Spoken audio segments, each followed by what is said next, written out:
Hey guys, here's how to scale Kajabi step by step. Step one, build a strong low ticket funnel. Create a $7 to $27 or $7 to $27 starter product. Use a 3 email sequence to push it. Send buyers to 97 or to 9 or 297 upsell, right? Or send buyers to a $97 to $297 upsell. This builds momentum fast. Step 2, evergreen webinar funnel. Record a 20 to 30 minute value packed session. Set up an evergreen replay. Add a timed offer with a countdown. Evergreen funnels equals consistent sales.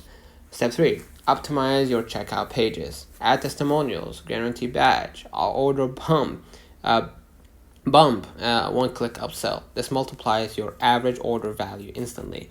Step 4, build a membership or community. Recurring revenue is everything. Offer weekly calls, resources, templates, live Q&A. Kajabi handles billing plus access management automatically. Step 5, automate your email system. New subscriber sequence, abandoned checkout reminder, upsell sequence, re-engagement sequence. Your product runs 24/7 even when you're offline. So let me know in the comments if this video helped you. Don't forget to like and subscribe. See you in the next one.